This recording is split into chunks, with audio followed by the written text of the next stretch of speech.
ఏంటి కారులో పట్టాల్సిన మనుషుల్ని బండి మీద పట్టించావు?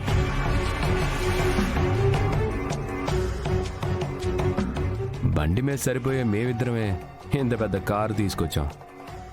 అది మా రేంజ్ గంగా.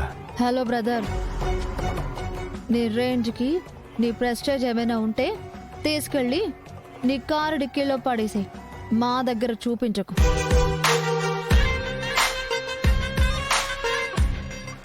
ఎందుకు బావా అనవసరంగా పరువు తీసుకుంటావు?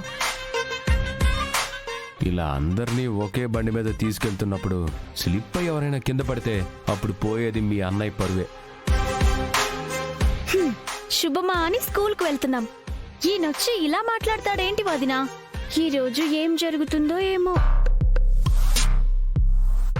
ఏం జరుగుతుంది? నేను చెప్పినట్టు వింటే అంతా మంచిగా జరుగుతుంది. నువ్వేం చెప్పాలనుకుంటున్నావు? నిన్ను స్టేషన్కి తీసుకొచ్చే పనిలో గంగ బిజీగా ఉంటాడు కదా.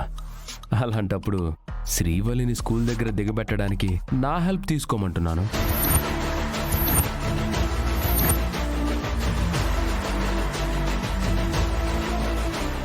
ఆఫీస్కి నన్ను రోజు తీసుకువెళ్తే చాలు బావా.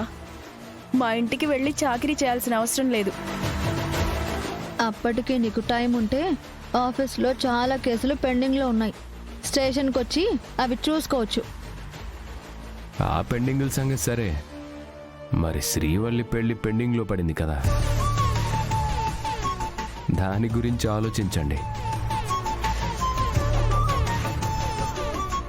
పాపం ఆడపిల్లలు అన్ని విషయాలు చెప్పుకోలేరు కదా.